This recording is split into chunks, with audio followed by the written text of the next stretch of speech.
Hola, ¿qué tal? Bienvenidos a la siguiente clase del clado Deuterostomia. En este caso nos vamos a enfocar en nuestro propio filum, el filum cordata. Seguimos dentro de nuestro linaje, como ya vimos, uno de los más antiguos. Aquí vemos donde surge la bilateralidad, la simetría bilateral. El clado senacelomorfa se separa y cuando surge el sistema excretor, aquí está Nefrozoa, surge todo este clado que es el que contiene la mayor diversidad animal e inmediatamente se separa nuestro linaje, el clado Deuterostomia. ¿Qué podemos decir acerca de este clado, que fue de los últimos en los que se aplicaron las técnicas modernas de la filogenómica y de la filogenia molecular? Tenemos estos estudios donde se han concluido, entre otras cosas, que la mayoría de los grupos en realidad sí son grupos monofiléticos, con la excepción de nuestro clado, ¿verdad? Del clado del filum cordata, porque este grupo llamado Urocordata, que era incluido, si se dan cuenta, está al mismo nivel cuando cortamos el árbol, así que si queremos hacer fila hemicordata, equinodermata y cordata, pues Urocordata también quedaría en estos casos como un filum separado. En ese caso tendríamos que decir que los urocordados tendrían que ser un filum por su propia cuenta. Tenemos que equinodermata y hemicordata, que son el clado ambulacraria, son los grupos hermanos de nuestro filum. Y una cosa muy interesante, la monofilia de un grupo llamado agnata, que es este clado que vemos aquí. Los agnatos están definidos porque no tienen mandíbula, y como ustedes saben por sus clases de sistemática, espero que se los hayan dicho, no se puede definir un grupo en cuanto a algo que carece. Entonces, pero a pesar de que están definidos porque carecen de mandíbula, parece que sí son un grupo monofilético, como podemos ver aquí.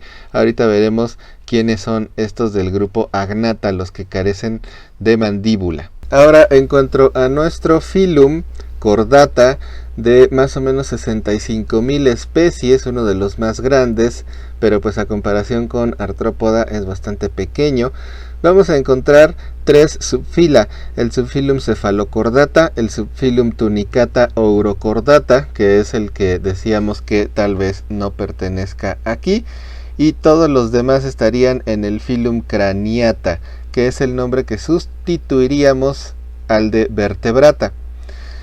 Primero hablaremos acerca del filum más primitivo, el filum cephalocordata, que se compone alrededor de 33 especies, también conocidos como lancetas o como Amphioxus.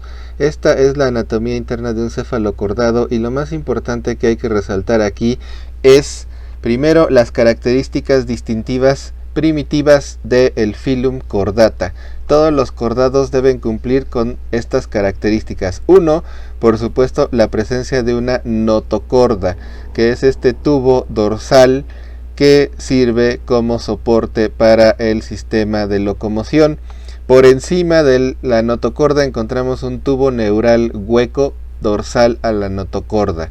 Y otra característica del filum cordata, la cola postanal, o sea, donde termina el sistema digestivo, por atrás existe una cola que va a ayudar también al sistema de locomoción. Otras características del filum cordata que no son tan distintivas es la canasta branquial, que es esta que vemos aquí, la alimentación primitivamente detritívora y filtradora, que es la que tenemos aquí, y la condición segmentada. Fíjense cómo las gónadas nos reflejan la condición segmentada, también el sistema muscular, pero eso lo vamos a ver ahorita. Presentan protonefridios estos pequeños animalitos, que es el sistema excretor más primitivo. Acuérdense que es unicelular.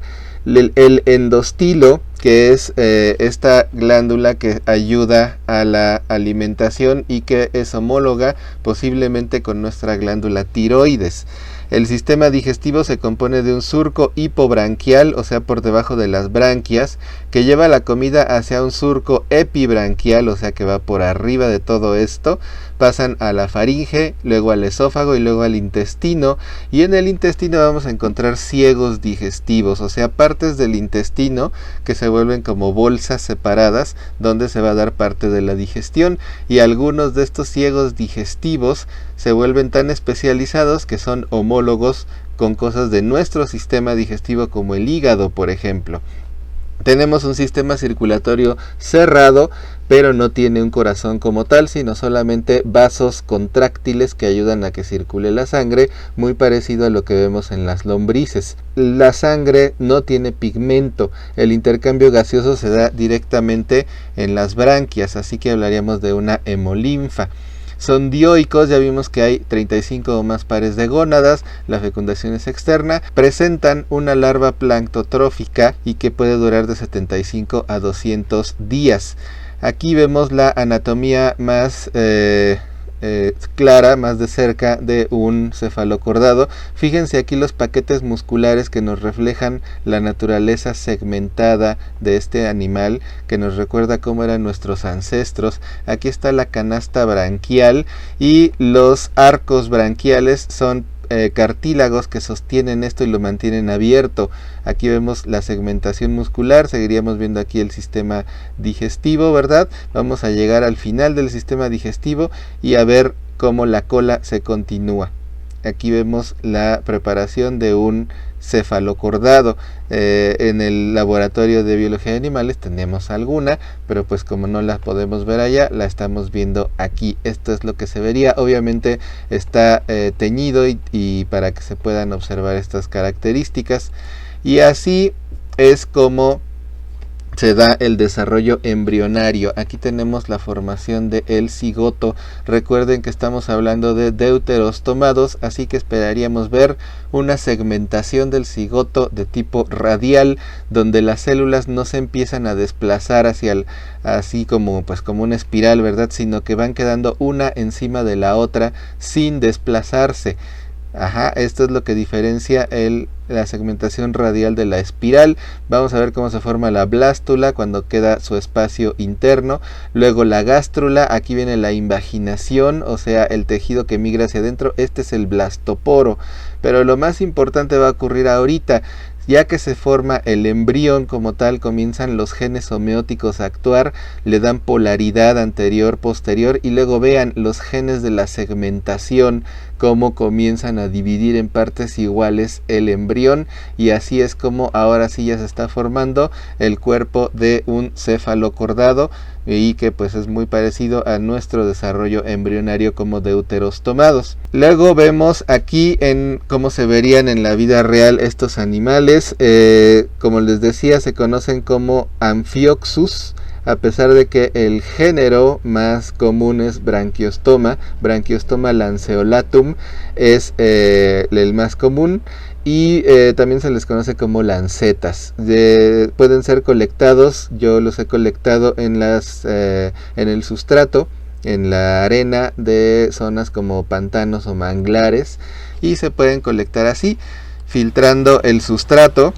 Ahí se les observa, fíjense cómo se mueven como si fueran un nemátodo latigueando su cuerpo, pero su cuerpo no es redondo y evidentemente se aprecia más complejo que el de un nemátodo. Aquí vemos sus paquetes musculares que nos hablan de la naturaleza segmentada de este individuo. Y ahora sí pasamos al siguiente subfilum, el que está tan modificado y es tan diferente, e incluso los estudios moleculares han apoyado la idea de que tal vez no pertenece al filum Chordata, sino a un grupo muy cercano, el subfilum Urochordata, con más o menos 2500 especies, o sea mucho más que el que acabamos de ver. Y fíjense cómo son, en realidad son como bolsas de gelatina pegadas al sustrato, son completamente sésiles en su forma adulta. También reciben el nombre de tunicados porque efectivamente poseen una túnica. Esta sería la anatomía interna de un tunicado o urocordado. Son individuos sésiles, así que todo su sistema está muy simplificado para esta vida sésil. Obtienen comida y el intercambio gaseoso a través de un sifón incurrente. Por aquí entra el agua, luego es filtrada en esta canasta que sería homóloga a nuestra canasta branquial, ¿sí? Y aquí se da el intercambio de oxígeno y la filtración del alimento. Todo esto está lleno de moco, así que, y también de cilios, así que aquí es donde se atrapan todas las cosas que le hagan falta.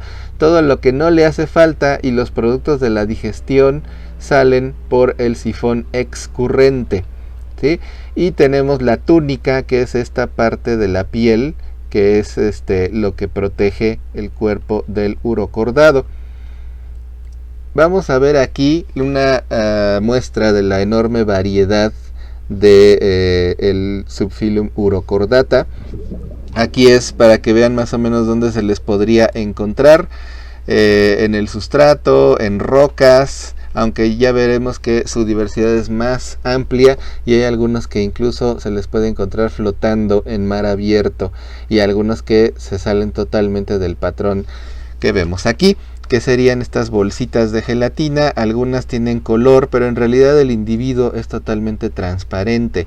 Este color y esta consistencia coriácea es de la túnica. Aquí vemos la túnica separada del individuo. El organismo en sí es transparente y muy frágil. La túnica se vuelve coriácea y le da cierto color.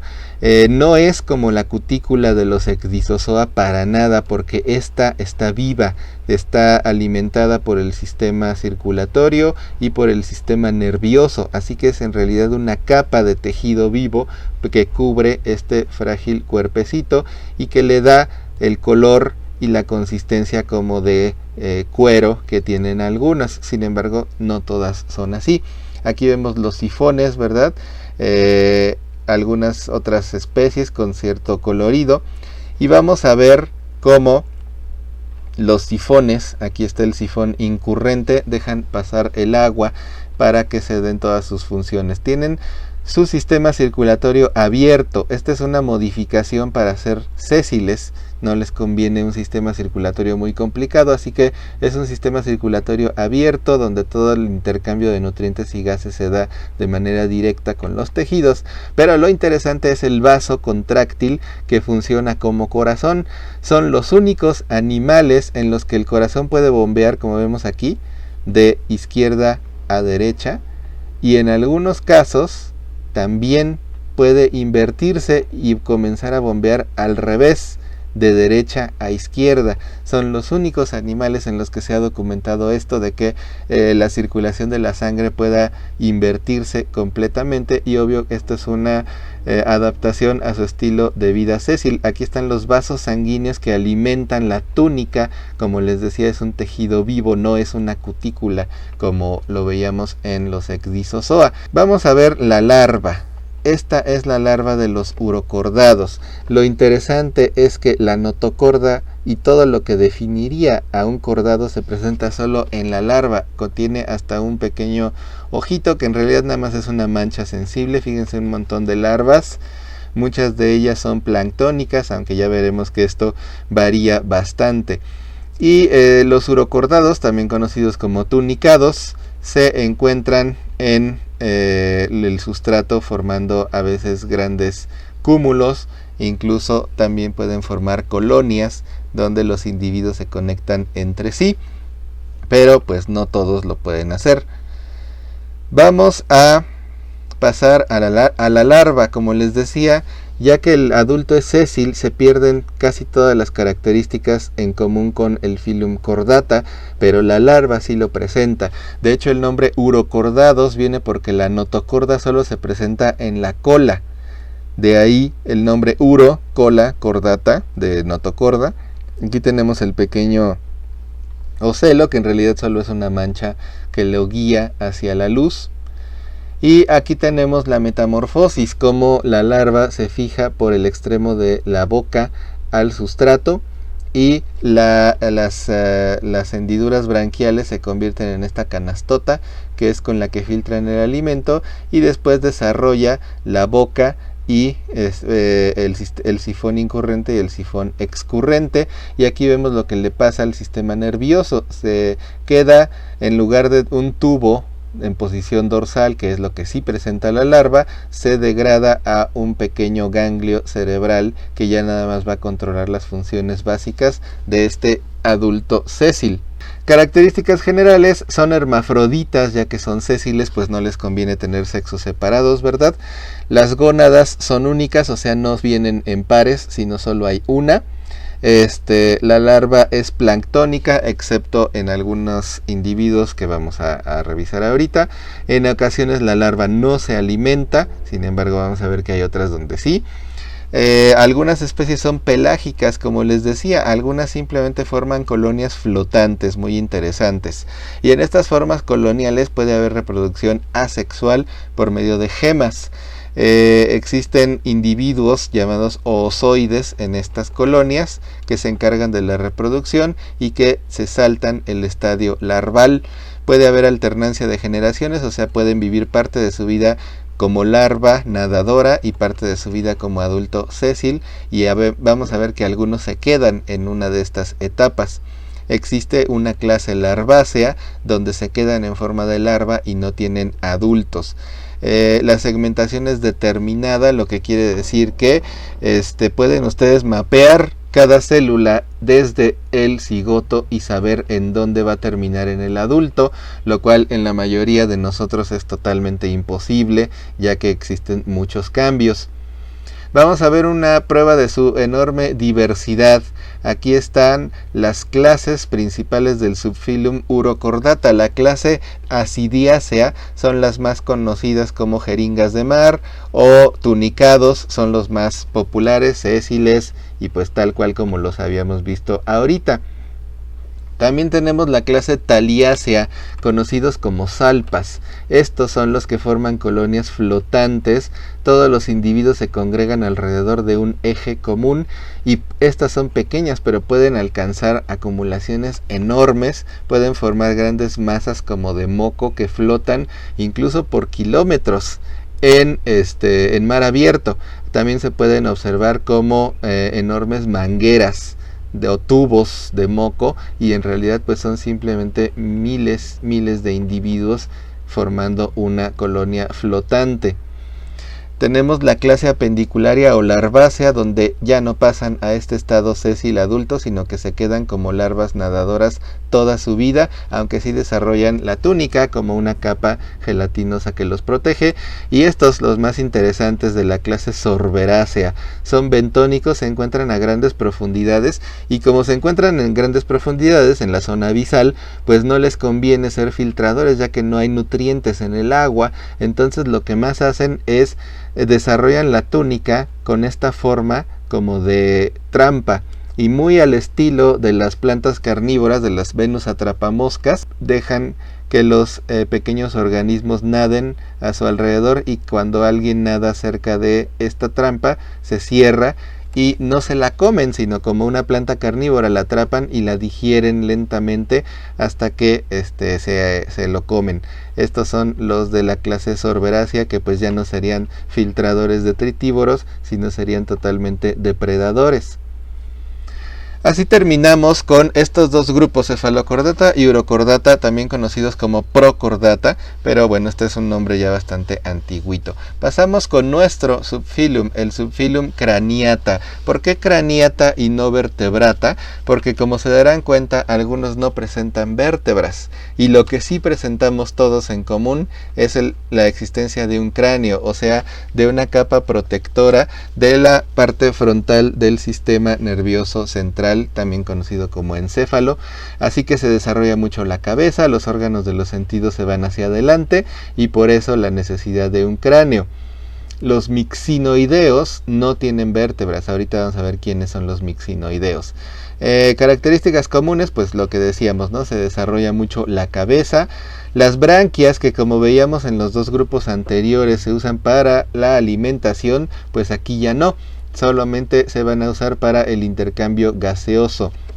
movimiento digestivo muscular, o sea, peristalsis, un sistema cardiovascular cerrado y un corazón bicavitario. Aquí es la primera ocasión en la que ahora sí ya se especializa una parte del sistema circulatorio en bombear la sangre y además desarrolla 2 cavidades para llevar a cabo su función. Y solo en el grupo de los agnatos la notocorda se queda ahí toda la vida, mientras que en los demás, al menos en la mayoría, la notocorda se pierde y solo sirve como punto de señalización para dónde se va a formar la columna vertebral. Entonces en los agnatos, o sea los que no tienen mandíbulas, persiste, y en los natostomados se pierde la notocorda. Vamos a ver a nuestros ancestros fósiles. Allá en el Cámbrico, donde reinaban los trilobites y los anomalocaris, andaban por ahí nuestros ancestros, estos pequeños cordados primitivos muy parecidos a los anfioxus que estábamos viendo aquí. Y en este video de la serie Caminando con Monstruos podemos ver a el Hycowictis, uno de nuestros supuestos ancestros. Esta escena es totalmente ficticia y especulativa, pero pues sirve para dar una bonita historia para este video. Vemos a un anomalocaris como es herido, su cutícula se rompe y entonces aquí están nuestros pequeños ancestros Hycowictis, que ya están dotados de una notocorda. Fíjense su aleta única que recorre todo su cuerpo, pero lo que en realidad les da una ventaja es la notocorda, que les confiere movilidad. Es un tubo hecho de varias células empaquetadas como si fuera un tubo de galletas, pero más delgaditas y muchas más, y corre a lo largo de su cuerpo y les da esta hidrodinámica para poder nadar más rápido.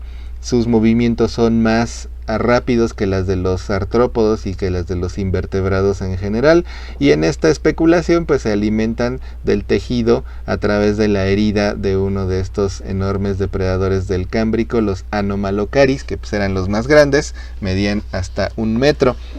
Y aquí están nuestros pequeños ancestros. Picaya es otro, aunque se ha obtenido otras filogenias en donde algunos de estos linajes no están directamente relacionados con los nuestros, pero sí tienen los caracteres plesiomórficos que nos recuerdan cómo habría sido nuestro ancestro hipotético. Pasamos entonces con los agnatos, los que no tienen mandíbula. Y hablaremos primero de un grupo fósil, los ostracodermos de la clase Osteostraci, porque son importantes. Bueno, vamos a ver algunos caracteres que comienzan a aparecer aquí. Por ejemplo, las aletas pares. Ya desarrollan un par de aletas pectorales, lo cual va a ser muy importante para nuestra evolución.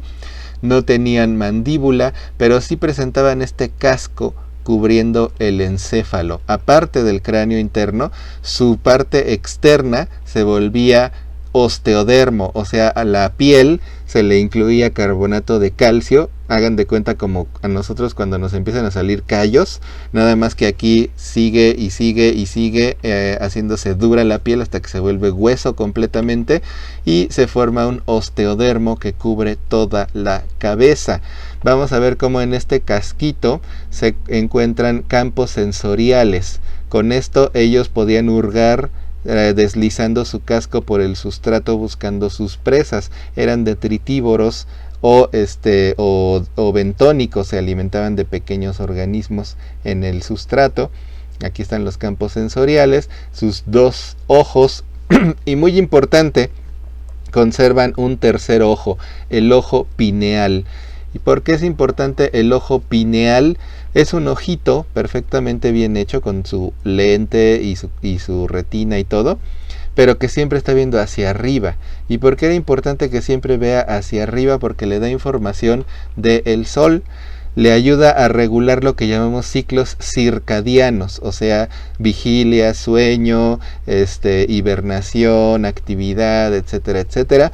Le decía cuando había mucha actividad y cuando no, con la información directa del sol.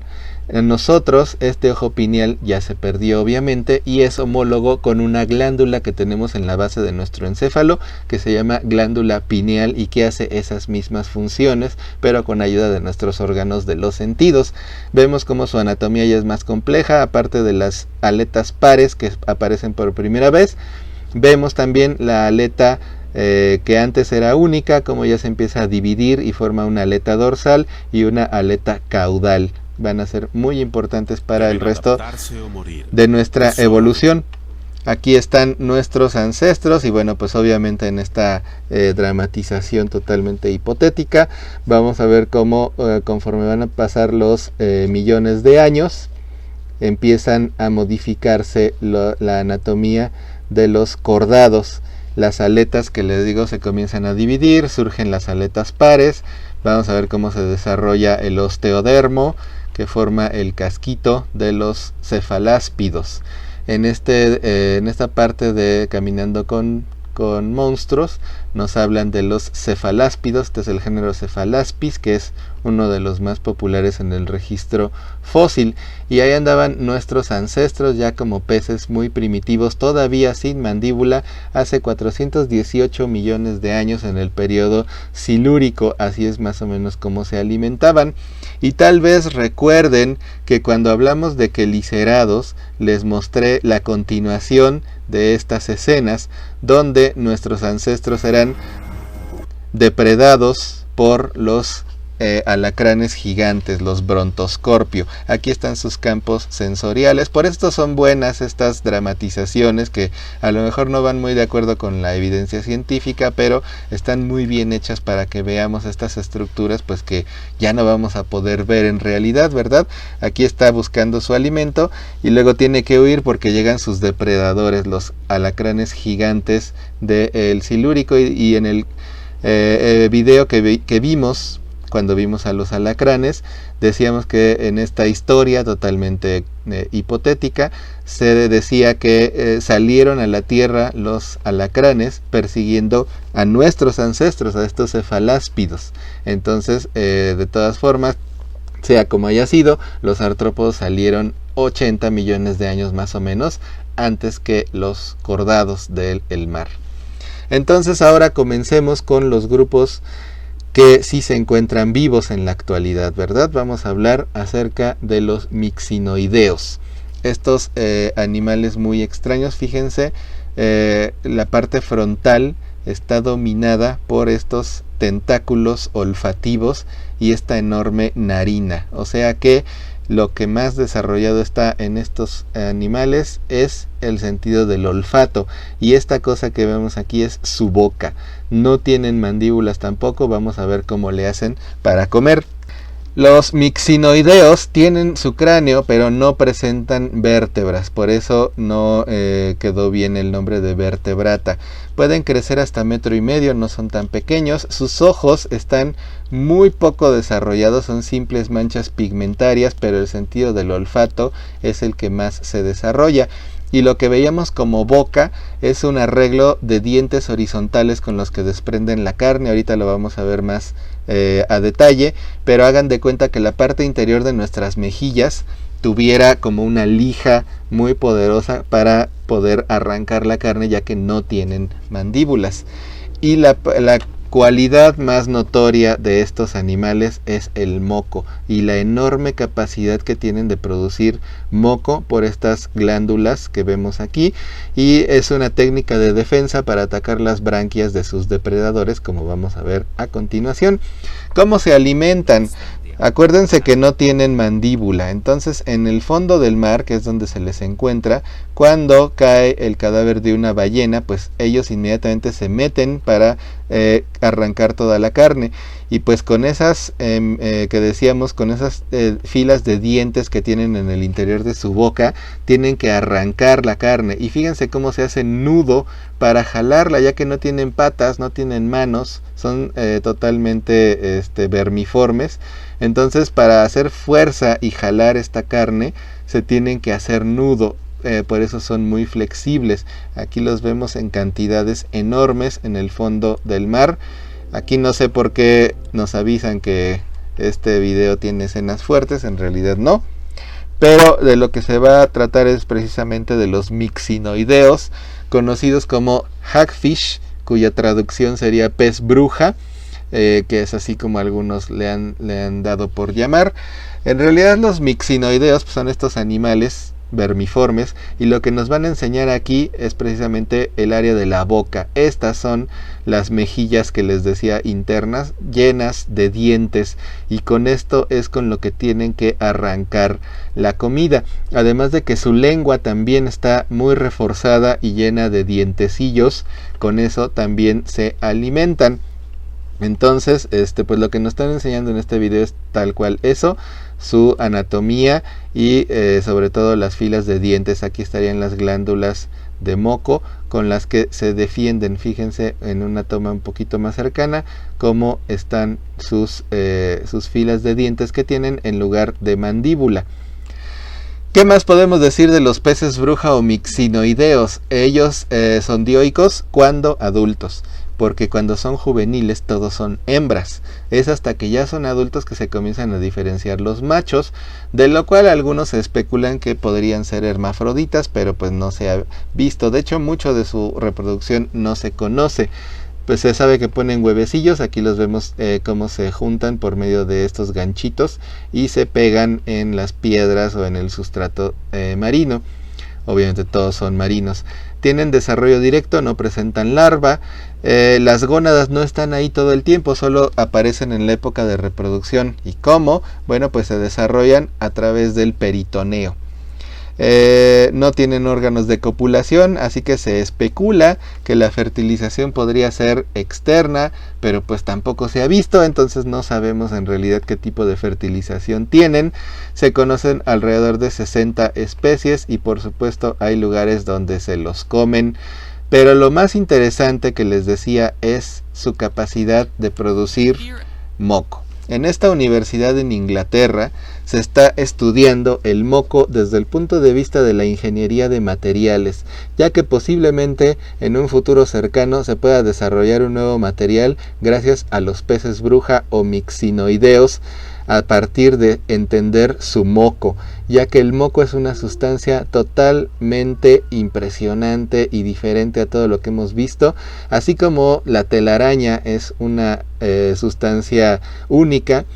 Igual el moco de estos animales, fíjense cómo al agarrarlo producen el moco inmediatamente como forma de defensa, pero vean la resistencia de este moco. Es totalmente insoluble en el agua y es muy fuerte, y esto se da porque aquí adentro hay cadenas de proteínas, o sea, fibras proteicas que cunden como red y que son las que atrapan el agua para crear este moco. Y aquí vamos a ver cómo lo usarían en la naturaleza. Aquí está el tiburón y vean inmediatamente la capa de moco y el tiburón lo suelta, porque este moco no nada más ataca la boca, sino las branquias que en el tiburón estarían aquí expuestas. Entonces no solo le llena la boca de moco, sino que lo asfixia. Entonces así el depredador pues no tiene de otra más que dejarlo por la paz. Por eso es tan buena táctica de defensa el moco, y lo pueden producir en cantidades impresionantes. Fíjense en este experimento, aquí tienen el moco liofilizado, o sea, hecho polvito. Vean la cantidad que van a poner de las fibras proteicas concentradas y lo van a disolver en un vaso de precipitados. Fíjense, con esta pequeña cantidad de el moco seco lo ponen en el agua e inmediatamente las fibras atrapan toda el agua y todo el contenido de este vaso ya se volvió moco. Fíjense la resistencia de este moco. Entonces se están estudiando estas propiedades para ver qué uso se les puede dar, ya que evidentemente es un material muy novedoso este moco de los peces bruja. Aquí vemos las glándulas en su dermis, cómo producen estas cadenas proteínicas que luego comienzan a cundir hacia todos lados y se forma el moco del que estábamos hablando. Por aquí había una ilustración acerca de las cadenas de proteína, como aquí están, cómo comienzan a polimerizarse y cunden a todo lo largo de este moco, y así es como se forma esta sustancia con esta consistencia tan resistente. Entonces, bueno, pues si quieren ver más de este documental, búsquenlo en YouTube. Es muy interesante todo lo que se ha descubierto del moco de los mixinoideos. Pasamos al siguiente grupo de agnatos, también conocidos como ciclostomados por la boca en forma de círculo. Estas son las famosísimas lampreas, pero nosotros les vamos a llamar petromisones, de la clase Petromizóntida, también conocida como Hiperoartia. Por cierto, mixinoideos también son conocidos como Hiperotreti, son diferentes nombres.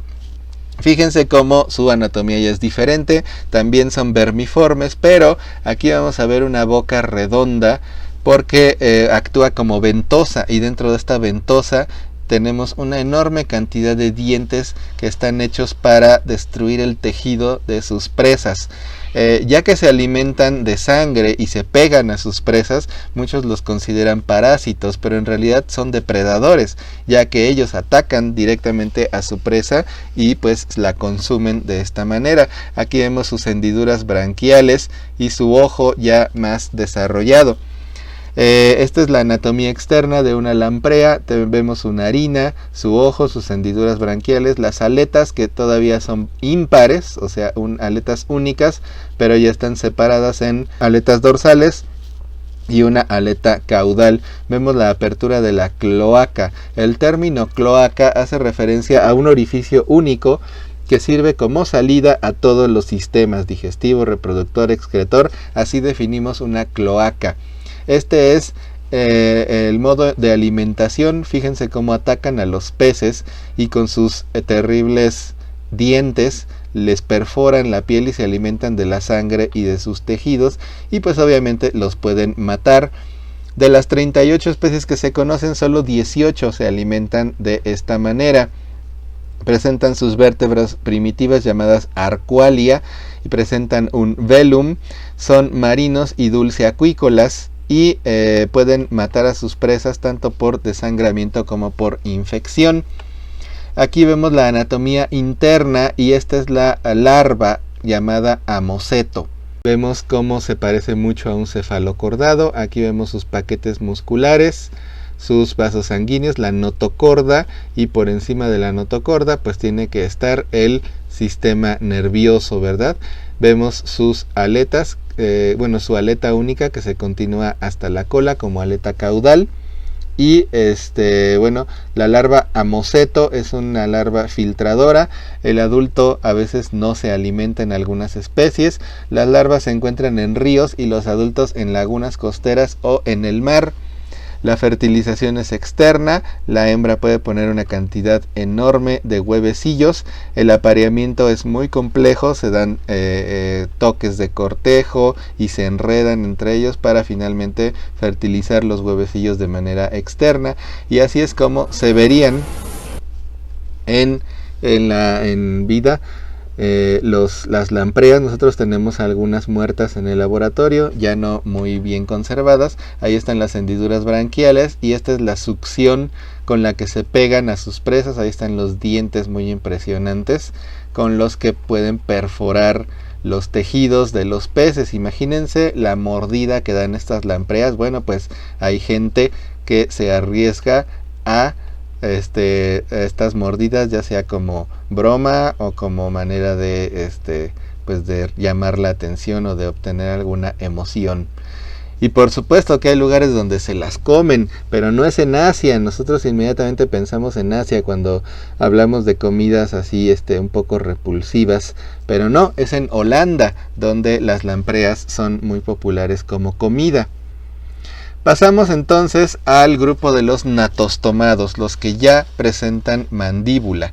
Primero vamos a ver cómo se quedaría el arreglo. Si tenemos una clase Mixini y una clase Cephalaspidomorphi, ahí tendríamos que incluir a las lampreas como orden Petromisoniformes. Si no, tenemos una sola clase, Cyclostomata, para tener a todos estos que no tienen mandíbula, y tendríamos orden Petromisones y orden Mixini. Sin embargo, lo más apoyado recientemente es que haya un subfilum Craniata, donde tenemos a la clase Hiperotreti, y también podríamos tener un subfilum Vertebrata para todos los que ya presentan vértebras. Las características que los unen pues es el endoesqueleto protegiendo el tubo neural.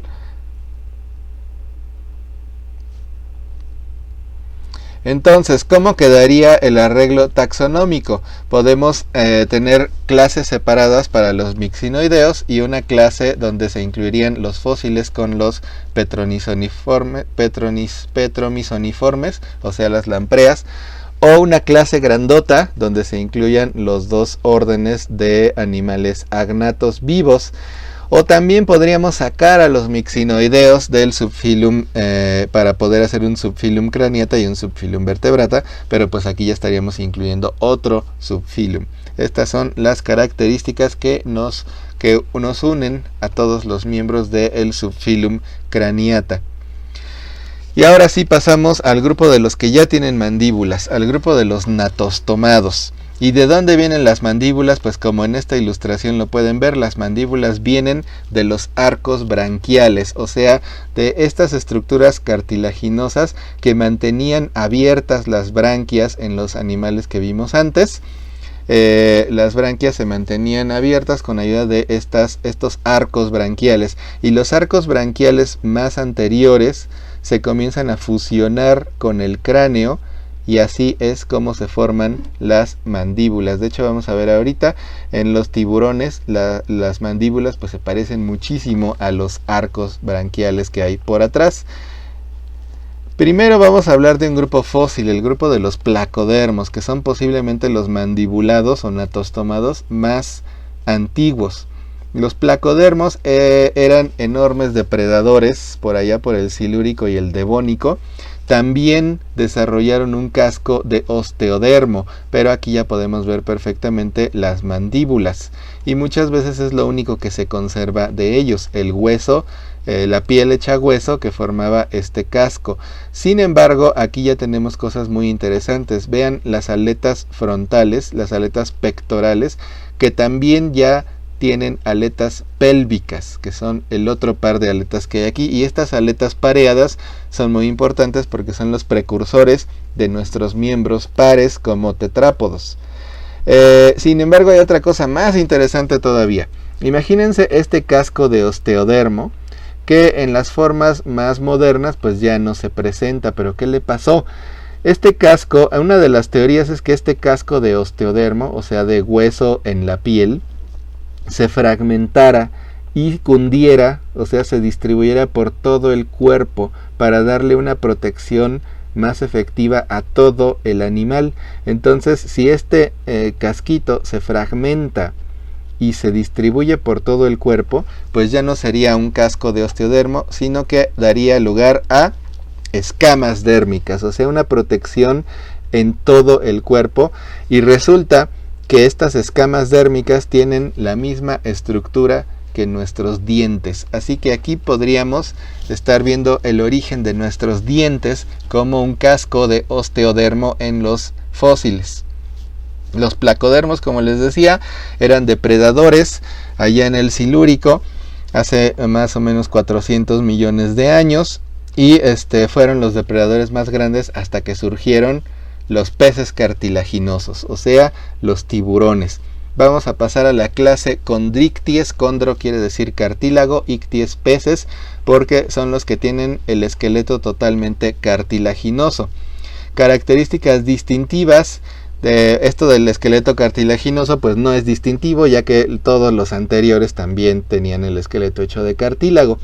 Así que entre las características únicas que distinguen a estos peces están que en los machos las aletas pélvicas que ya mencioné antes se convierten en estructuras intromitentes para inseminar a la hembra, llamados pterigópodos o más comúnmente claspers. Las escamas que decíamos pueden ser en teoría derivadas del osteodermo, del casquito de estos peces fósiles, que se fragmenta y se convierte en estos pedacitos que se distribuyen en todo el cuerpo y se llaman escamas dérmicas, y en el caso de estos son de tipo placoideo. Son escamas que vienen de la dermis y tienen una capa de esmalte por fuera, luego una capa de dentina y una pulpa. Están obviamente conectadas con el sistema nervioso y alimentadas por el sistema cardiovascular, o sea que son totalmente parecidas a nuestros dientes, pero para pasar de aquí a dientes todavía va a haber un camino evolutivo muy largo. Estas escamas reducen la fricción y además le dan hidrodinámica al cuerpo. Y aparecen aquí en las mandíbulas, que son exactamente iguales a los arcos branquiales que se encuentran en el esqueleto. Si tuviéramos acceso a la colección de biología de animales, podrían ver un esqueleto de tiburón y ver cómo los arcos branquiales son igualitos a estas mandíbulas. Y si han oído que los tiburones tienen miles de dientes y filas de dientes que se van sustituyendo, pues es que no son en realidad dientes, son solamente escamas modificadas para hacer la función de dientes. La última característica distintiva, una aleta caudal de tipo heterocerca. ¿Qué quiere decir eso? Que la aleta caudal tiene el lóbulo dorsal más desarrollado que el ventral. Y esto es muy importante porque este animal no tiene medio de flotación más que estar nadando todo el tiempo. Así que esta aleta es la que le da el empuje hacia abajo para poder flotar. Se ha dicho, existe un mito de que los tiburones, si no nadan se mueren. No es cierto, si no nadan se hunden, pero los tiburones pueden respirar perfectamente todo el tiempo si hay agua que esté circulando. De hecho, muchos se les ha visto dormidos, posados en algún lugar donde el agua esté circulando. Presentan una maravilla de la tecnología de la naturaleza, que es el sistema ambulacral de Lorenzini. En este video de PBS, de los que les recomendaba, que se llaman Deep Look, nos cuentan la historia del sistema ambulacral de Lorenzini, ya que hace mucho tiempo este investigador llamado Lorenzini descubrió estos puntitos que tienen los peces cartilaginosos, tanto rayas como tiburones, alrededor de la boca y la nariz. Y resulta que esas perforaciones son la entrada a estas ámpulas, conocidas por supuesto como ámpulas de Lorenzini. Y estas ámpulas son parte de todo este sistema que le informa al animal dónde están sus presas por los impulsos eléctricos que producen al moverse. Y entonces, si ustedes están preguntando cómo le hacen para detectar los impulsos eléctricos, bueno, estas ámpulas están en realidad conectadas al sistema nervioso. Aquí lo vemos, el sistema nervioso pues hace impulsos eléctricos.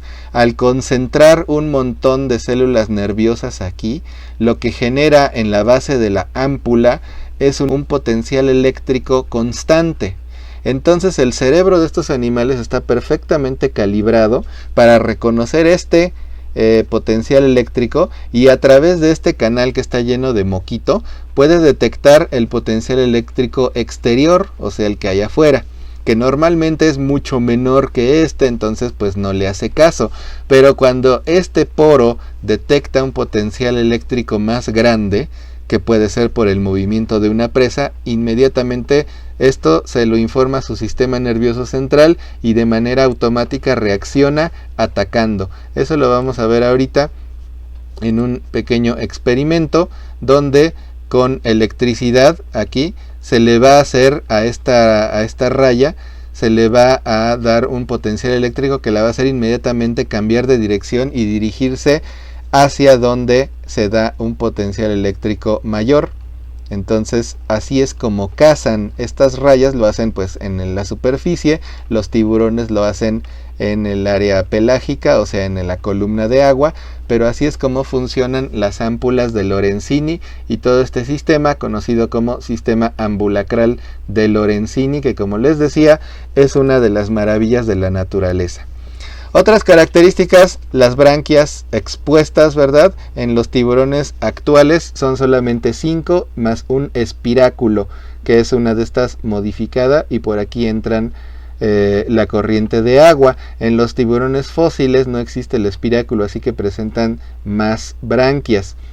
El sentido del olfato es el sentido dominante. Su vista, aunque tienen un ojo muy bien desarrollado, no es muy buena, y todos son depredadores. Aquí vemos la diferencia entre hembras y machos. Por supuesto, los sexos son totalmente separados. Aquí no hay hermafroditas. Y vemos cómo las hembras pueden presentar un útero, ya que muchas son vivíparas, pero también hay ovovivíparas o también hay ovíparas. Cuando son ovíparos producen estos huevecillos muy espectaculares, y con estas fibras se enredan en las algas y en las rocas, y ahí son depositados, y la hembra se va y ya no vuelve a ver a sus crías. Cuando son ovíparos, aquí vemos como el huevecillo ya presenta al embrión por dentro, así es como se vería un huevo de tiburón ovíparo.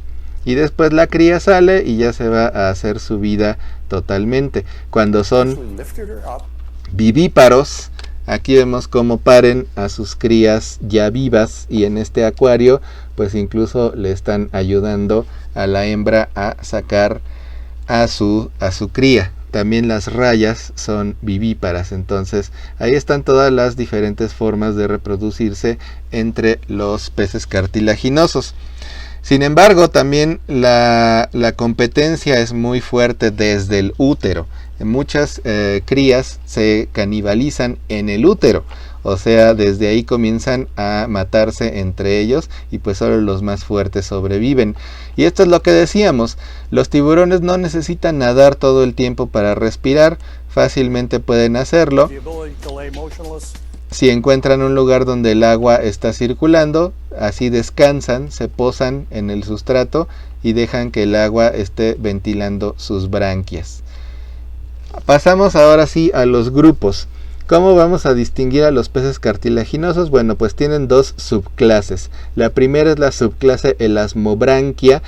Elasmo quiere decir placas y branquias, pues sus branquias, ¿verdad? Entonces todos los que tienen branquias lineales pertenecen a esta subclase, y vamos a encontrar dos órdenes. El orden más conocido es el orden Selachimorpha, donde están todos los que conocemos como tiburones. ¿Y cómo los reconocemos? Muy fácil. Todos tienen la boca frontal, las hendiduras branquiales a los lados, y los ojos y los espiráculos también a los lados. La aleta caudal totalmente heterocerca, y ya con eso distinguimos a los principales tiburones.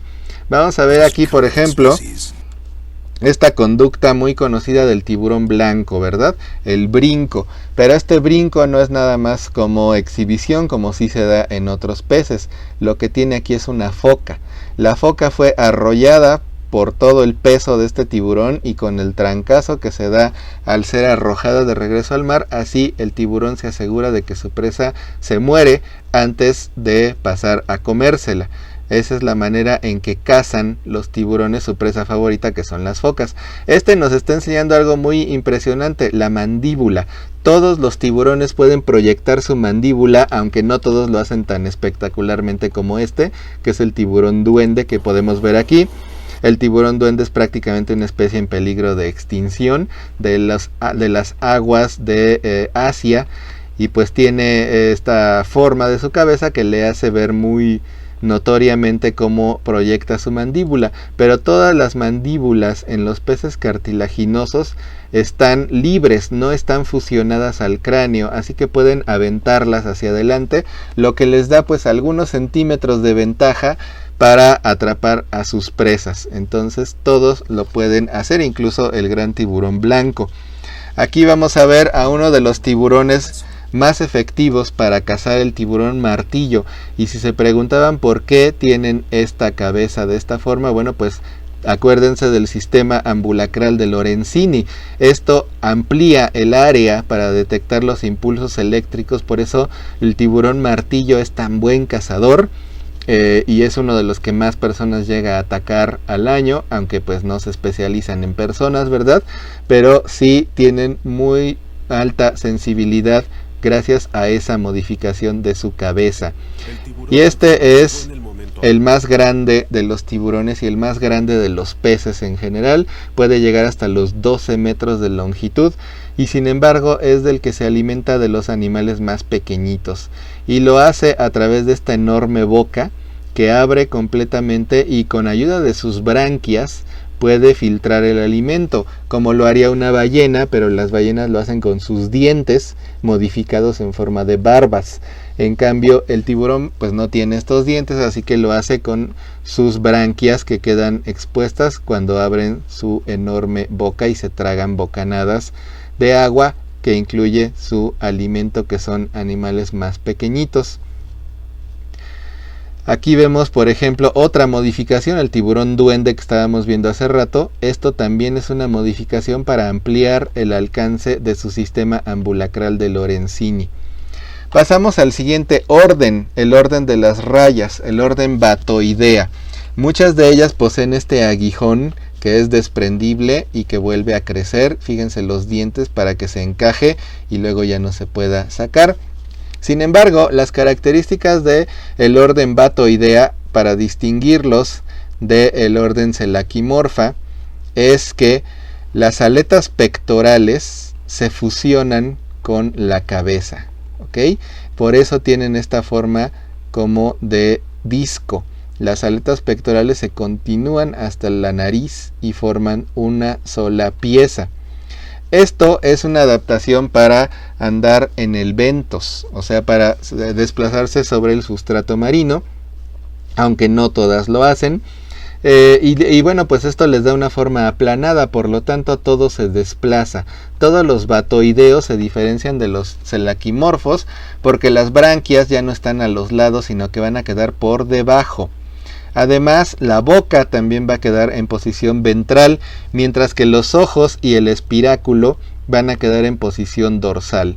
La aleta anal ya no está, la aleta caudal comienza a modificarse, a reducirse y ya no va a ser totalmente heterocerca, sino que comienza a achicarse o a ser totalmente lineal. El aguijón, decíamos, es reemplazable y en algunas hay una glándula de veneno asociada al aguijón, así que pueden ser venenosas. Vamos a hablar acerca de este grupo muy interesante de batoideos, las rayas eléctricas del grupo de los torpediniformes, o también conocidos como torpedos, o gnomfish, que quiere decir pez que adormece. Estos animales cazan utilizando electricidad. Fíjense cómo este torpedo está cazando aquí un pez. Aquí está el pez y se está moviendo de esta manera porque le está dando choques eléctricos y así ya lo deja totalmente muerto para podérselo comer con toda calma. Y aquí vamos a ver a una persona que tuvo la mala idea, andaba ahí buceando. Y este buzo tiene la mala idea de ponerse a acariciar a un torpedo. En realidad la descarga que emite no es tan poderosa como una anguila eléctrica que sí nos podría dejar inconscientes. Fíjense cómo la está acariciando, parece que no pasa nada y de repente ahí está la descarga eléctrica que se siente. Por eso se llama gnomfish, porque nada más adormece su descarga, pero aún así pues es bastante notoria. Y esto lo usan como estrategia de caza.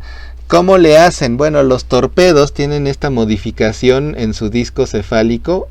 Acuérdense que son sus aletas pectorales fusionadas con la cabeza. Y todo esto que vemos aquí son paquetes musculares.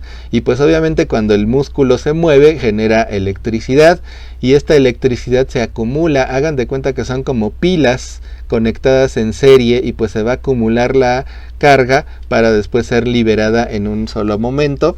Y así generan esta corriente eléctrica. Otro tipo de rayas de miembros del orden Batoidea son las conocidas como mantarrayas. Del grupo de los miliobatiformes, estas se conocen como mobulas. Y las mobulas son muy distintivas porque tienen estas enormes branquias que les ayuda a alimentarse igual que el tiburón ballena. Su enorme boca ingiere enormes cantidades de agua donde van ahí sus presas, que son pequeños animalitos, ya sea peces o crustáceos, que se quedan atrapados aquí en las branquias y así se los comen. Así que como vemos, los más grandes pues se alimentan de los animales más pequeños. Pero además las mobulas, o también a veces les dicen las verdaderas mantarrayas, se caracterizan porque tienen dos lóbulos frontales. Parecen dos orejas, pero totalmente en posición frontal al lado de su boca. ¿Para qué sirven? En realidad todavía no se sabe. Aquí están sus lóbulos que decíamos. Y así se distinguen. Aunque en realidad el nombre mantarraya se aplica a cualquiera de estas que pase de 1 metro de diámetro. Así que no es un término científico, es un término totalmente popular. Lo más interesante de los miliobatiformes es que migran. Y cuando migran se les puede observar haciendo estas danzas. O sea, brincando por encima de la superficie del agua. Esto no es como estrategia de caza, esto sí lo hacen totalmente de manera espontánea, posiblemente es una manera de comunicarse, posiblemente les sirva para orientarse, todavía no se sabe bien. Es un poco como los delfines que también brincan por encima del agua como manera pues de socializar. Pero vean la enorme cantidad de mantarrayas que se juntan para estas migraciones que pueden ser observadas como lo hicieron estos exploradores que andaban ahí con su cámara, y pueden ver estas enormes cantidades de mantarrayas que andan migrando. Como les decía, ellas ya no son bentónicas, nadan con ayuda de sus aletas pectorales fusionadas con su cabeza. Las más comunes, las también conocidas como stingray, o sea, rayas de aguijón, y lo que está pasando aquí es que es una hembra que está sacando a sus bebés. Así que vamos a ver aquí cómo le ayudan a sacar a sus bebés. Perdón, ya me adelanté. Ahí está cómo le ayudan y salen los bebés, y pues pueden ser bastantes, ¿verdad? Ahí vemos sus ojitos en posición dorsal, ya perfectamente preparados para nadar por su cuenta. Y así es como vean el enorme número de bebés que tiene esta raya. Les decía que se llaman stingrays porque tienen su aguijón, y en algunos casos también puede ser venenoso. Sin embargo, no son animales peligrosos, no le hacen nada al ser humano. Este otro individuo lo que nos va a mostrar es como no todas las rayas son redondas, algunos son alargados, pero los podemos reconocer fácilmente como miembros del orden Batoidea, porque a pesar de que se vean alargados, su boca está abajo en posición ventral, sus branquias están en posición ventral y sus ojos están en posición dorsal, además de la evidente fusión entre aletas pectorales y cabeza. Así que estos peces, que también se les llega a conocer como pez guitarra, son batoideos y se pueden reconocer por el arreglo de sus ojos, de su boca y de sus branquias, y además el espiráculo, ¿verdad? Y ya nada más, estos muy inusuales, el grupo Pristiformes, son peces serrucho. Fíjense cómo su nariz está modificada, pero no es como un serrucho, no la usan para cortar, sino que la mueven de lado a lado para empalar a sus presas con ayuda de estos dientes. Así es como caza el pez serrucho. Fíjense cómo empala a su presa, la apuñala con los dientes que tiene en su enorme serrucho, y así es como se alimentan. Pasamos con la segunda subclase de peces cartilaginosos, la subclase Holocephali, conocidas como quimeras. Solo existe un orden vivo actualmente, el orden Quimeriformes, y se distinguen porque la mandíbula ya no está libre, ya no la pueden proyectar, está fusionada con el esqueleto. Pierden el espiráculo y además, si se dan cuenta, sus branquias ya no están expuestas, tienen un opérculo carnoso, a diferencia de los peces normales que tienen un opérculo de hueso. Además, la aleta caudal ya no es heterocerca, en algunos todavía, pero en la mayoría comienza a perder los lóbulos y se vuelve como un látigo.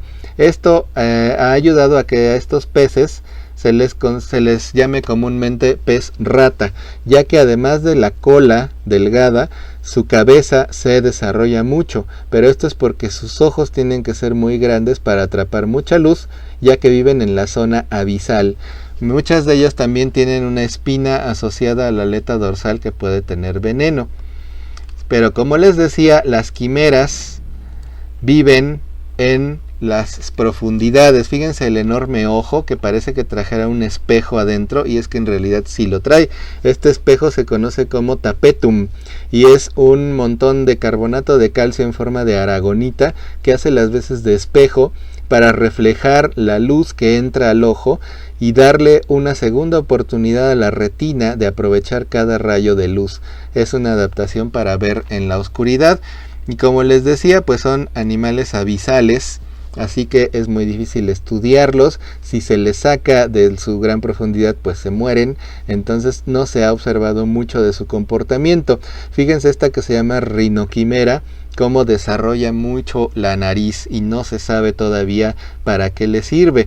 Las quimeras se suelen encontrar a varios miles de metros de profundidad, aunque algunas se les ha observado en profundidades menores.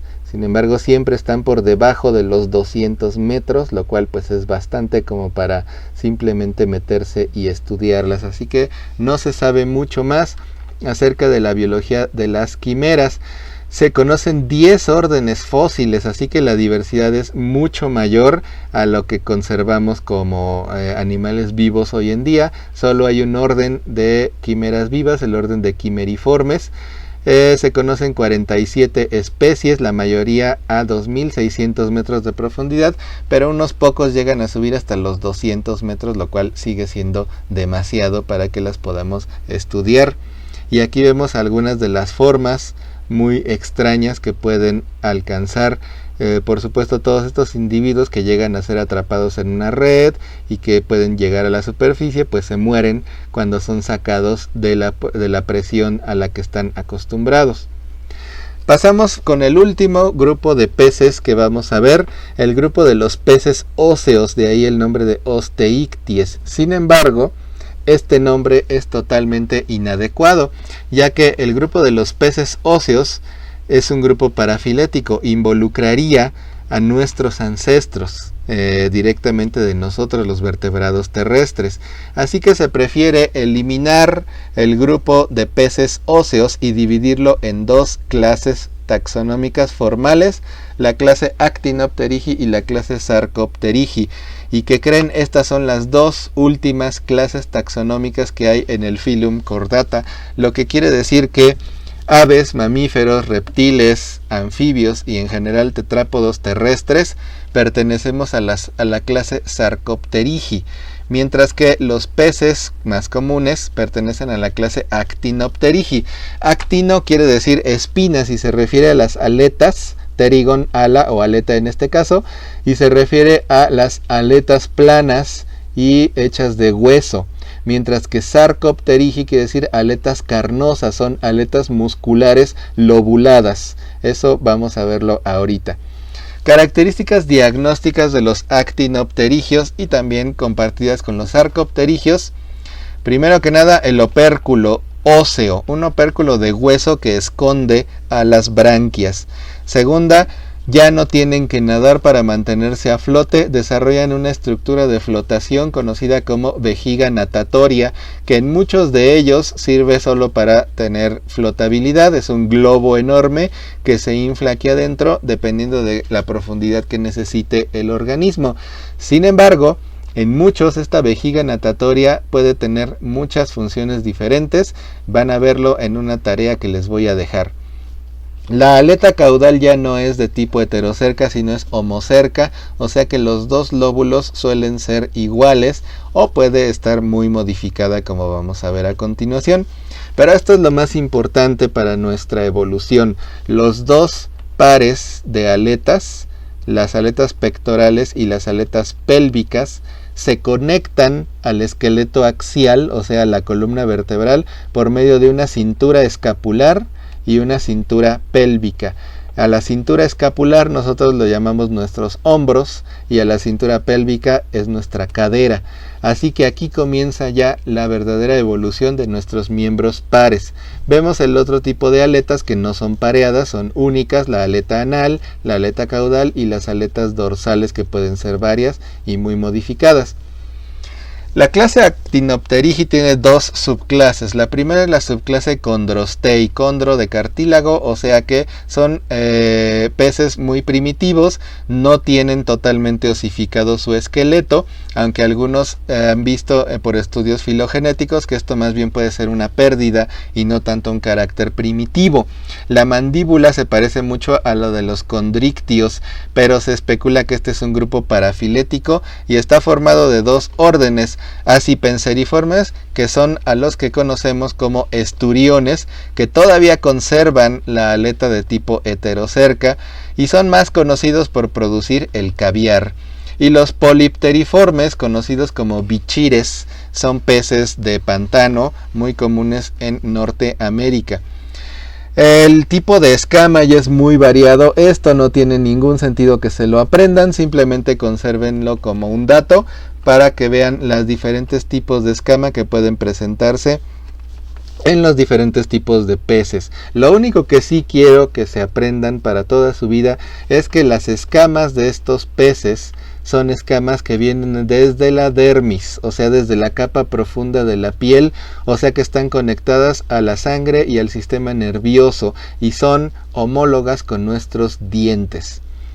Luego tenemos a la segunda subclase, la subclase Neopterigi, con un grupo también muy primitivo llamado Holostei, donde la notocorda persiste, la osificación todavía es débil y son peces bastante primitivos donde la vejiga natatoria se modifica para respirar.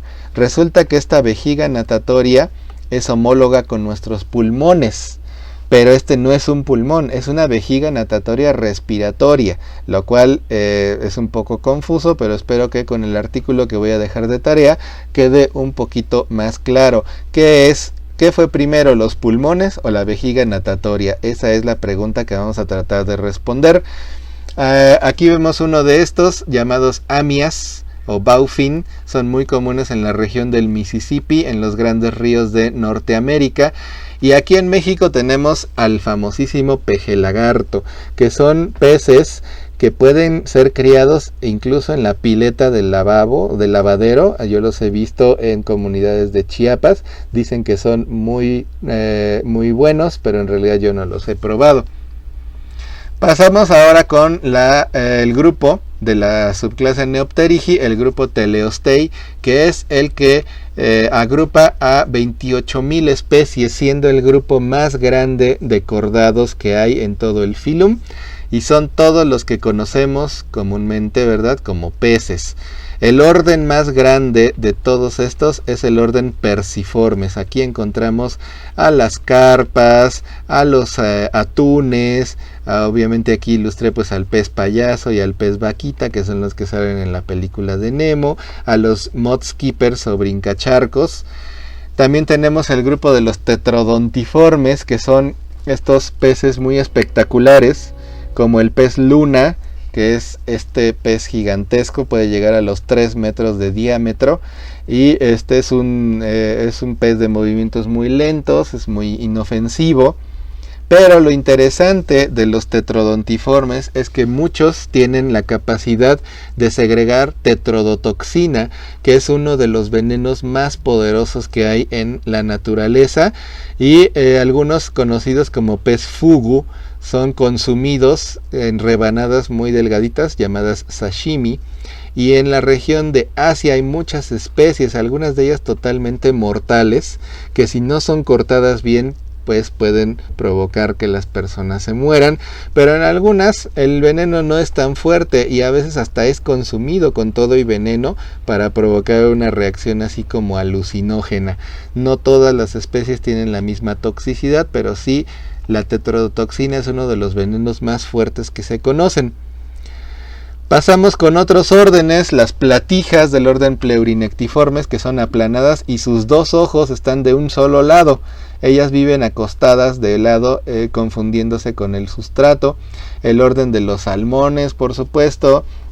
El orden de los peces escorpiones, que son originarios de Asia, pero ya invadieron todo el mundo, ya se les puede encontrar donde sea. Y este que es muy popular, el orden de los Signatiformes, que quiere decir mandíbulas fusionadas en esta especie de trompita, que es lo que los caracteriza. Tenemos a los alargaditos, que son conocidos como pez pluma, y a los famosísimos hipocampos. Todos presentan osteodermo en todo su cuerpo, o sea, todo su cuerpo se ha vuelto acorazado y muy duro. Por lo tanto son los peces más lentos, ya que solo pueden nadar con su aleta dorsal, aunque muchos ya no nadan, sino simplemente se han adaptado a moverse con su cola, ya que su cola se vuelve una cola prensil que los ayuda a desplazarse por su hábitat, que suelen ser los corales. Incluso adoptan la coloración de su hábitat para confundirse mejor. Y aquí los vemos como con su colita se van prendiendo y se van desplazando por su hábitat. Son peces que nadan muy poquito. Aquí los vemos alimentándose de pequeños crustáceos y han llegado al extremo del dragón de mar. El dragón de mar es un miembro de los Signatiformes que desarrolla todas estas proyecciones para confundirse con su hábitat, que son las algas macroscópicas, y por eso tiene todas estas proyecciones para vivir en medio de ellas y que nadie los note. Y en este video vamos a ver que el macho tiene este marsupio. La hembra le deposita aquí los huevecillos fertilizados al macho, y el macho es el que se encarga de que las crías se desarrollen hasta que ya estén perfectamente listas para salir, y entonces, como vemos aquí, las expulsa. Ahí está su trompita, ¿verdad?, de mandíbulas fusionadas, y así es como el macho carga a las crías hasta que ya están listas para salir. Es un comportamiento muy conocido de los caballitos de mar. Pasamos ahora a las adaptaciones más impresionantes, que son las que se encuentran entre los que habitan la zona avisopelágica, o sea, la que está por debajo o a mayor profundidad que la zona meso y batipelágica. La zona avisopelágica es un lugar de adaptaciones impresionantes por las condiciones que tiene de poca disponibilidad de nutrientes, de nula disponibilidad de luz. Ha provocado que todos los que habitan esta zona se modifiquen de maneras impresionantes. Vamos a tener que muchas de estas adaptaciones están hechas ya sea para facilitar la alimentación o para ahorrar energía, ya que nadar aquí abajo no conviene mucho. La alimentación es muy importante, ya que pues lo que llegue aquí es muy escaso. Los que atrapan una presa deben de asegurarse de atraparla, porque posiblemente no van a atrapar nada en muchísimo tiempo. Algunos de ellos pueden ser bioluminiscentes, ya sea para atraer a sus presas o para defenderse de sus depredadores, y pues obviamente aquí abajo hay una presión enorme, lo que también ha modificado sus cuerpos. Vemos aquí por ejemplo al pez cuatro ojos, ya que sus ojos se dividen en una parte que ve hacia arriba y una parte que ve hacia abajo. Aquí van a encontrar los datos de su tamaño y de la profundidad a las que se les encuentra. El pez duende tiene una cabeza transparente y sus ojos, que son estas cosas verdes, están siempre viendo hacia arriba para detectar cualquier alimento posible. Estos que podrían engañarnos pareciendo ojos son en realidad sus narinas. Tenemos este que ha sido muy famoso en redes sociales. Es un pez que ha perdido totalmente la musculatura, ya que no le conviene nadar, lo que le conviene es flotar. Por eso tiene su cuerpo totalmente adiposo, lleno de grasa, para permitirle tener flotabilidad en esta zona abisal.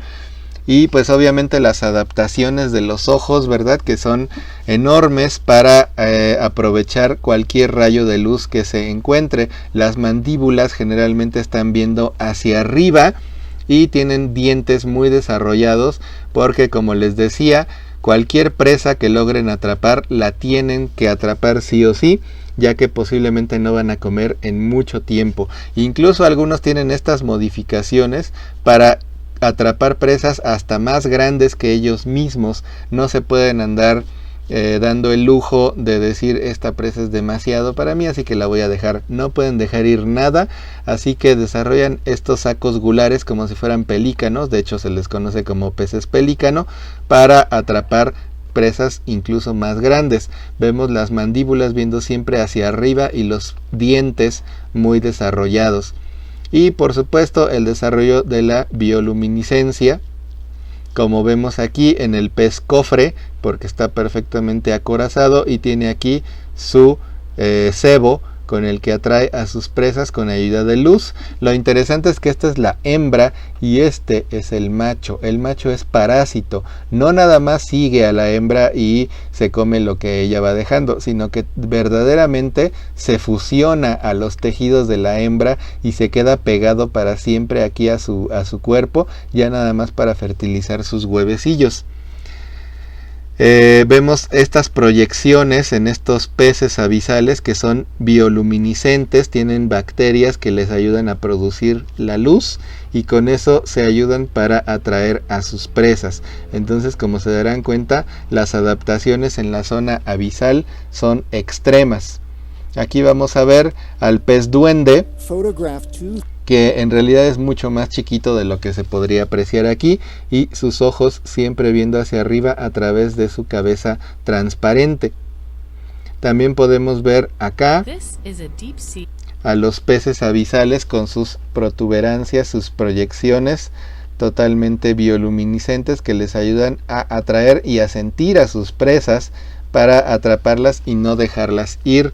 Imagínense en la oscuridad total, pues todas estas proyecciones son muy buenas para ayudarle a atraer a sus presas. Y aquí está lo que decíamos, el macho que se fusiona con los tejidos de la hembra y se queda pegado ya para siempre ahí. Esas son las adaptaciones que encontramos en estos ambientes muy extremos. Y tenemos también al pez tripié. Como les decía, nadar ya no conviene mucho, entonces se hacen estas adaptaciones para evitar gastar energía en lo que ven si pueden atrapar algo. Y pasamos con los sarcopterigios. Decíamos que las últimas dos clases que vamos a ver formalmente, las dos clases taxonómicas, son Actinopterigi, los que acabamos de ver, y Sarcopterigi, los peces con aletas lobuladas o aletas carnosas. Y son estas aletas las que van a dar lugar a nuestros miembros pares.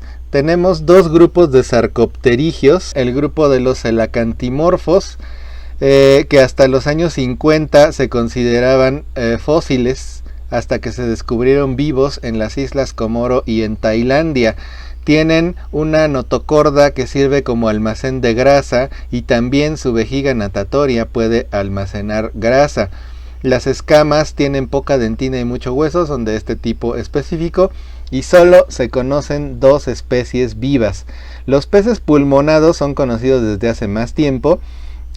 Son peces que pueden respirar, poseen pulmones, no poseen vejiga natatoria, la notocorda persiste y presentan una dormancia, forman un capullo de moco en el que se entierran, ya que viven en lugares donde sus cuerpos de agua, que son salobres, o sea pantanos, se secan mucho y entonces se tienen que enterrar en un capullo de moco. De hecho, en algunas tribus de África se suelen aprovechar cuando no hay alimento. Las personas saben detectarlos, los desentierran y se los comen. Se conocen 6 especies de peces pulmonados y aquí tenemos a posibles representantes del linaje de nuestro ancestro común, del ancestro de todos los tetrápodos. Vemos aquí como los huesecillos que se presentan en estas aletas lobuladas son totalmente homólogos con los huesos que forman ya los miembros pares en los tetrápodos terrestres. Y aquí está lo que será el sujeto de una tarea que les voy a dejar, la evolución de la vejiga natatoria y qué fue primero, los pulmones o la vejiga natatoria y las diferentes modificaciones que puede sufrir la vejiga como tal. Vamos a encontrar entonces dos subclases dentro de la clase Sarcopterigi, la subclase Actinistia, donde estaría el celacanto y todos sus parientes fósiles, y la subclase Rifidistia, donde estarían los peces pulmonados y por supuesto nosotros, los tetrápodos o vertebrados terrestres. Por lo tanto, la clase Sarcopterigi, ¿verdad?, que sería grupo hermano de la clase Actinopterigi, tendría que invalidar el grupo de los peces óseos, ya que pues sería un grupo totalmente parafilético, así que tendríamos que hacer más bien un grupo donde entremos nosotros, los tetrápodos. Vamos a encontrar a los celacantos, ¿verdad?, los miembros vivos, los peces pulmonados, y nosotros, los vertebrados terrestres. Y así más o menos quedaría todo el arreglo de los vertebrados terrestres. Nada más para que sepan, reptiles, aves y mamíferos quedarían aquí. Por lo tanto, esto ya no puede ser clase. Fíjense todas las categorías taxonómicas que tendríamos que hacer para llegar a darle un rango verdadero que refleje toda la filogenia a los grupos que conocemos como clase reptiles, clase mamíferos o clase aves. Por lo tanto, como esto sería muy difícil, pues al público en general se le sigue refiriendo como clase reptiles, clase mamíferos y clase aves. Pero ustedes que están estudiando para ser biólogos ya saben que esto no puede ser, ¿sí? No pueden tener rango de clase. Posiblemente aves y mamíferos sean una superfamilia o algo así. Y pues todo el arreglo taxonómico tendría que reorganizarse, lo cual pues es muy complejo y por eso no se hace formalmente. nada más para que sepan la justificación de que clases reptiles, aves y mamíferos no existen, ni siquiera la clase anfibia que quedaría aquí. Tendrían que ser rangos muy por debajo de clase. Y terminamos ya nada más con esta ilustración de Caminando con Monstruos, donde nos van a decir hace más o menos cuánto, ¿verdad? Nuestros ancestros, además de haber desarrollado la mandíbula, aquí se brincan totalmente a los placodermos, pero bueno, nosotros ya los vimos. Se desarrollan los miembros pares a partir de las aletas carnosas de los peces lobulados, y entonces hace más o menos 300 millones de años los primeros cordados salen del agua y comienzan a dar sus primeros paseos en la tierra. Así que estos en realidad no son anfibios, nos ubicamos en el periodo devónico. No son anfibios, son linajes ancestrales relacionados con los anfibios, y ya cuando en la próxima clase hablaremos acerca de todos estos animales que, entre otras cosas, comienzan a evolucionar rasgos parecidos a nosotros como los dientes y los miembros pares, pero eso ya lo veremos en la clase posterior. Hasta aquí nos quedamos en esta. Gracias por su atención y nos vemos.